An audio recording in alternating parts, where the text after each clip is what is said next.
Il Delta è stato un po' nel tempo raccontato sempre come una contrapposizione fra due forze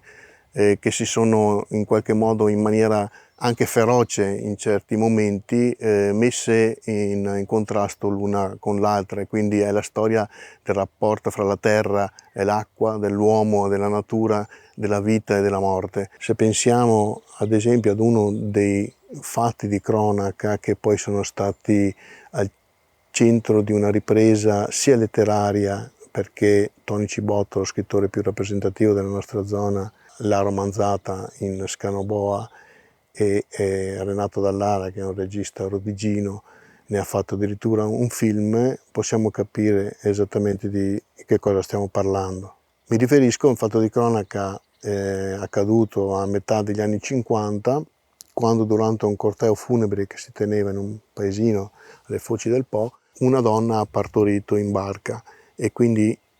mai come allora abbiamo potuto appurare come le due dimensioni estreme della nostra esistenza, la vita e la morte, si toccassero, anzi condividessero quasi lo stesso spazio. Questo tipo di narrazione ha contribuito appunto a permeare di una sorta di fatalismo i racconti che hanno riguardato questo territorio, e a creare negli abitanti, o comunque in una parte di essi, una sorta di disagio. Questo ha contribuito a consolidare alcuni stilemi narrativi che hanno, come dire, connotato, permeato le modalità di racconto di questo territorio di una sorta di sempiterno fatalismo. Questo si vede perfettamente sia nella letteratura che nel cinema, che hanno raccontato soprattutto negli anni del dopoguerra, nella stagione del realismo, del neorealismo, quella che è stata appunto il rapporto fra territorio e abitanti. Tra l'altro uno dei protagonisti di Paesà, del sesto episodio di Paesà, che è un pescatore locale che si chiamava Cigolani, che aveva fatto il partigiano, Rossellini lo descrive qui fra i canali del Delta, in cui lui era abituato ad addentrarsi perché faceva anche il pescatore di frodo nelle valli, come una sorta di samurai di Kurosawa. Nel momento in cui invece lo reincontra qualche mese dopo a Roma in sede di doppiaggio, lo aveva definito come, lo aveva visto completamente fuori dal suo contesto, lo aveva definito come una sorta di mendicante cieco. Questo per dire che sia il cinema ma anche la letteratura hanno risentito di questa modalità di racconto che dicevamo prima essere improntata ad una sorta di definizione tragica degli eventi e del succedersi dei fatti che riguardavano sia il territorio che le persone.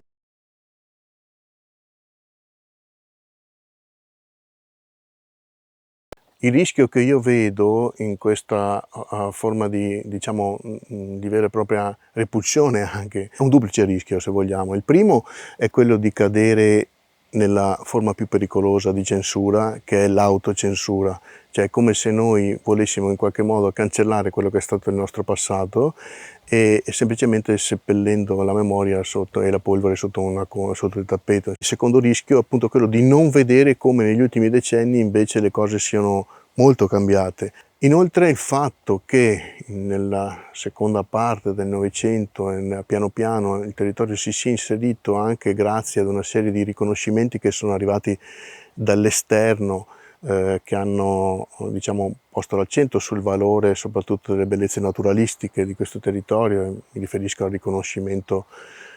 come riserva MAB UNESCO ad esempio, ha contribuito a creare negli abitanti stessi, a far crescere una consapevolezza che questo territorio avesse qualcosa di valore, che potesse essere qualcosa che aveva valore, che poteva essere condiviso con gli altri, che poteva essere esibito e messo a disposizione anche di chi veniva dall'esterno. Questo ha contribuito a modificare la visione, e ancora una volta la letteratura e il cinema, così come avevano fatto 50 anni prima, quando avevano raccontato il territorio sulla base di un retaggio storico che comunque aveva un suo fondamento, hanno mutato la capacità di indagine, e quindi ci troviamo di fronte ad una serie di figure della cultura italiana, di scrittori, di registi che lo hanno reinterpretato in maniera diversa. E questo lo si vede perfettamente Se andiamo a vedere le figure della cultura italiana, non solo della letteratura ma anche del cinema, che nella seconda parte del Novecento sono arrivati qui e hanno cercato di raccontare una nuova dimensione. Un esempio di uno scrittore, di un uomo di cultura italiano molto sui generis, che è Gianni Celati, che è arrivato qui all'inizio degli anni '80. Arriva qui nel Delta perché aveva incontrato dei fotografi, in particolare una figura di fotografo molto importante per la fotografia italiana, che è stato Luigi Ghirri, e insieme a lui avevano pensato di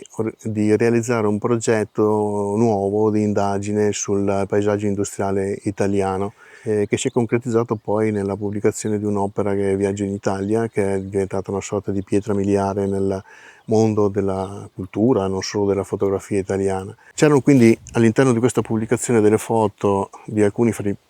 coloro che poi sono diventati fra i maggiori fotografi italiani, quindi Basilico, Iodice, nomi importanti, e lo stesso Ghirri naturalmente, e Celati aveva curato i testi che accompagnavano queste fotografie.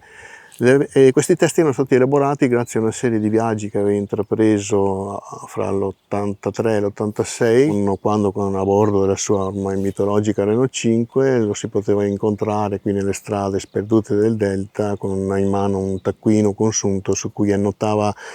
lo spirito un po' di questi luoghi, per usare le sue stesse parole, con un approccio senza disprezzo né distacco. Da quell'esperienza lì poi, siccome Celati c'era poi cimentato anche con le opere visive, aveva tratto, grazie alla richiesta di Angelo Guglielmi, allora direttore della Rai 3 Innovativa, un viaggio documentario che è stato realizzato alla fine degli anni '80, che si chiama Strada Provinciale delle Anime. Il ragionamento vale naturalmente anche per il cinema e non solo per la letteratura. Anche i registi che si sono misurati con questo territorio nell'ultima parte del secolo hanno colto uno spirito diverso nel modo di raccontare il rapporto fra gli abitanti e il Delta. In particolare Carlo Mazzacurati, che è forse il regista che negli ultimi decenni aveva stabilito una sorta di sodalizio vero e proprio con questo territorio, è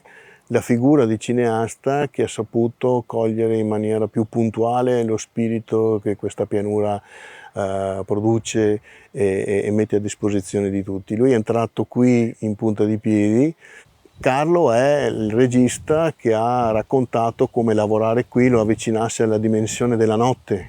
e che ha colto la sospensione del tempo che si respira in questi territori. Diceva che fare qualcosa qui rispetto ad altrove significa poterlo fare avendo a disposizione un minuto in più, che è esattamente quella riserva di tempo che fa la differenza, di cui tutti noi oggi, in una stagione così frenetica come quella che stiamo vivendo, rappresenta qualcosa di veramente prezioso.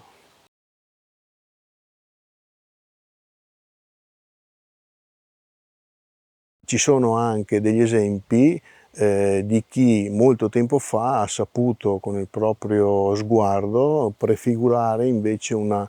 modalità e una visione che si sarebbe dispiegata molto tempo dopo e che avremmo capito e compreso molti anni dopo. Un esempio di questo mi viene naturale fare riguarda Michelangelo Antonioni e il fatto che alcune delle opere che lui aveva girato su questo territorio, in particolare la prima, Gente del Po, sia esattamente il paradigma di questo tipo di ragionamento. Gente del Po è stato un lavoro straordinario per questo territorio, un mediometraggio che lui aveva girato da giovanissimo, che aveva cercato di rappresentare, di raccontare, spiegandolo in un articolo che era apparso sulla rivista Cinema, che si chiamava Per un film sul fiume Po, in cui tu puoi trovare dentro tutti i canoni del realismo o del neorealismo, ma anche una modalità di racconto che ha a che vedere con le visioni oniriche che sono venute molto dopo. Gente del Po è infatti un mediometraggio in cui Antonioni recupera a livello di protagonisti una madre e una figlia, prendendole direttamente fra attori non professionisti. La mamma lavorava alla Cassa Mutua di Ferrara, dove era impiegato il fratello di Michelangelo. Ricordiamo che nello stesso periodo, esattamente in quei mesi in cui lui aveva iniziato a girare, perché Antonioni inizia a girare nel 1942, si stava girando nel territorio Ossessione, cioè Luchino Visconti stava girando lì a poca distanza Ossessione, il film che viene considerato a livello scolastico come l'opera d'esordio del neorealismo italiano. La cosa straordinaria è che in Antonioni, accanto ai canoni del realismo, trovi anche in questa discesa del barcone lungo il fiume, da Ferrara fino al delta, trovi la metafisica del fiume, in un territorio in cui la metafisica, ad esempio in pittura, era stata caratterizzata dalle opere, dalle indagini di De Pisis e di De Chirico. Per cui la forza dirompente anche delle immagini che Antonioni riesce a fornire, in qualche modo sono anche diciamo, fuoriescono dal racconto di quelle che sono state le difficoltà che Antonioni ha incontrato nel realizzare questo piccolo film, perché come dicevo prima inizia nel 1942 e poi è costretto a interrompere le riprese per ragioni legate alle vicissitudini belliche, e quando nel 1947 torna a recuperare la pellicola per completare il lavoro, si accorge che gran parte del girato, circa 300 metri di pellicola, erano stati trafugati, li recupera a Venezia, probabilmente erano stati manomessi, e purtroppo per noi la parte che è andata irrimediabilmente persa, perduta o comunque compromessa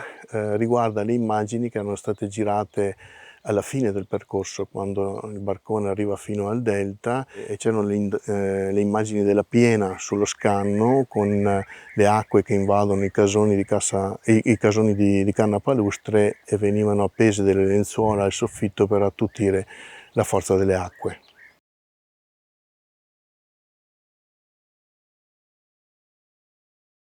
Io mi sono occupato insieme ad altri amici, tramite un'associazione culturale, di indagare sul rapporto fra il cinema e il territorio. L'abbiamo fatto per tanti anni, cercando di riproporre anche a distanza di tempo lo sguardo che i registi che hanno incontrato questo territorio nel corso del tempo hanno saputo posare su questo territorio. Per cui abbiamo organizzato delle serate in cui, oltre alle proiezioni, abbiamo cercato di invitare registi, o comunque, ma non solo registi, attori, protagonisti, tecnici del suono, organizzatori, sceneggiatori, eccetera, per cercare di capire con quale tipo di indagine loro erano riusciti in qualche modo a raccontare questa affascinante storia che riguarda il rapporto fra il cinema e il territorio.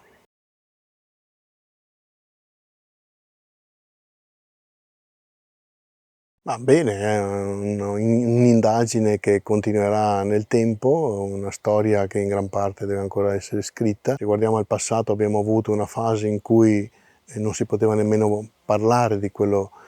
che il cinema riportava, di quello che accadeva in questo territorio. Poi abbiamo avuto la fase in cui lo ha descritto in un certo modo, creando anche consapevolmente dei disagi in una certa parte della popolazione, e abbiamo avuto una ulteriore fase, che probabilmente è ancora quella che stiamo vivendo adesso, in cui uno spirito nuovo invece viene descritto anche dalle opere cinematografiche, per cui mi aspetto che il rapporto fra il cinema e il territorio continui ad evolvere, continui a raccontarci una storia che si trasforma e che solo il futuro sa che cosa ci possa portare.